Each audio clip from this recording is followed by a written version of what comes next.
नमस्कार। आज हम बात कर रहे हैं केदारनाथ की और खास तौर पर 2013 की वो भयानक बाढ़ उत्तराखंड में जो आई थी। उसमें लगभग पूरा शहर आप कह सकते हैं बह गया था। लेकिन केदारनाथ मंदिर वो चमत्कारिक रूप से खड़ा रहा। हमारी ये जो चर्चा है ये केदारनाथ आपदा में भी अड़ेगा आस्था लेख के कुछ हिस्सों पर आधारित है। आज हम कोशिश करेंगे समझने की कि भाई इसके पीछे क्या रहस्य है, क्या तथ्य हैं और मंदिर से जुड़े कुछ और अनजाने पहलू क्या हो सकते हैं। तो पहला सवाल मन में ही आता है ना कि आखिर ये इतनी पुरानी प्राचीन संरचना इतने बड़े प्रलय को झेल कैसे गई। याद कीजिए 2013 की बाढ़ की तस्वीरें। चारों तरफ तबाही थी, मतलब मलबा, पानी, सब कुछ, लेकिन मंदिर वहीं का वहीं खड़ा था। ये सच में हैरान करने वाला है। ये हुआ कैसे होगा? हाँ, इसमें एक बहुत ही अहम और कुछ हद तक कह सकते हैं रहस्यमयी भूमिका है एक बड़ी सी चट्टान की। नाम है भीमशिला। हुआ ये कि बाढ़ के उफान के दौरान ये विशाल चट्टान पहाड़ से लुढ़की और अविश्वसनीय तरीके से ठीक मंदिर के पीछे आकर अटक गई। ठीक पीछे, मतलब एकदम सटीक जगह पर? जी हाँ, बिल्कुल।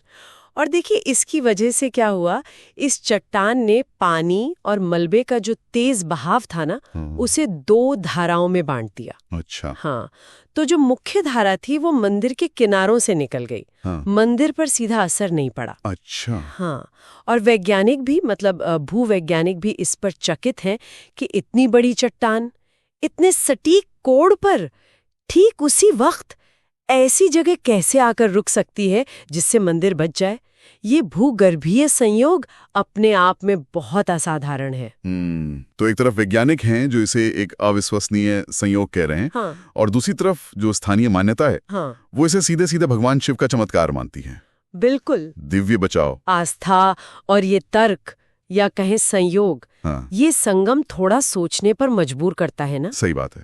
और देखिए सिर्फ ये चट्टान ही नहीं, मंदिर की अपनी बनावट भी तो गजब की है। इसका निर्माण सोचिए आज से लगभग 1000 साल पहले हुआ है, इंटरलॉकिंग तकनीक से। इंटरलॉकिंग मतलब भारी पत्थरों को खास तरीके से तराश कर एक दूसरे में फंसाया गया है। इसमें पत्थरों को जोड़ने के लिए किसी सीमेंट या गारे का इस्तेमाल नहीं हुआ है। बिना सीमेंट के 1000 साल पहले? जी हाँ, हर पत्थर का वजन और आकार ऐसा है कि वो एक दूसरे को थामे रहते हैं, एक पजल की तरह समझ लीजिए। और यही तकनीक इसे भूकंप या ऐसी दूसरी प्राकृतिक आपदाओं के खिलाफ मजबूती देती है, असाधारण मजबूती। और इसका इतिहास भी तो बहुत पुराना है। मैंने पढ़ा है कि मानते हैं कि मूल मंदिर पांडवों ने बनवाया था। हाँ, ये मान्यता है। और बाद में 8वीं शताब्दी में आदि शंकराचार्य जी ने इसका पुनर्निर्माण और जीर्णोद्धार करवाया था। जो आज हम स्वरूप देखते हैं वो काफी हद तक उन्हीं की देन माना जाता है। एक और हैरान करने वाली बात है केदारनाथ के बारे में। क्या? इसकी भौगोलिक स्थिति। ये मंदिर साल के करीब 6 महीने भारी बर्फ की मोटी चादर से ढका रहता है। हाँ, ये तो पता है, कपाट बंद हो जाते हैं। बिल्कुल। उस दौरान वहां कोई इंसान नहीं रहता। तापमान 0 से बहुत नीचे होता है। सोचिए कितनी ठंड होगी। लेकिन इसके बावजूद हर साल जब बर्फ पिघलती है तो मंदिर सुरक्षित मिलता है, कोई खास नुकसान नहीं होता। सही में ये फिर से वही बात आ गई, इसकी बनावट, इसकी इंजीनियरिंग कितनी मजबूत होगी। जी, ये उन प्राचीन कारीगरों की समझ और उनकी इंजीनियरिंग का कमाल ही है। तो अगर हम आज की बातचीत को संक्षेप में देखें तो मुख्य बातें क्या निकलती हैं।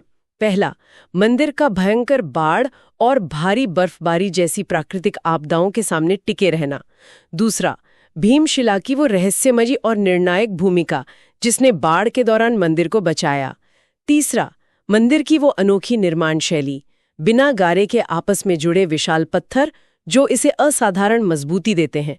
और चौथा, इसका गहरा ऐतिहासिक और धार्मिक जुड़ाव पांडवों से लेकर आदि शंकराचार्य तक। ये सब मिलकर केदारनाथ को आस्था, इतिहास, इंजीनियरिंग और प्रकृति का एक अनूठा संगम बनाते हैं। बिल्कुल।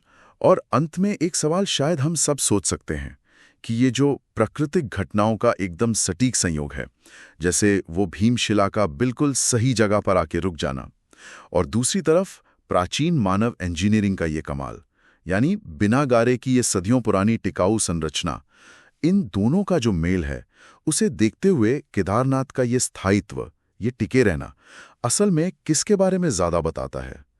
क्या ये मानवीय सरलता और इंजीनियरिंग की कहानी है, या अटूट आस्था की शक्ति की, या फिर प्रकृति की उन घटनाओं की जिन्हें शायद हम आज भी पूरी तरह समझ नहीं पाए हैं। सोचने वाली बात है कि ऐसी जगहों पर इतिहास, विश्वास और प्रकृति किस तरह कैसे एक साथ मिलते हैं।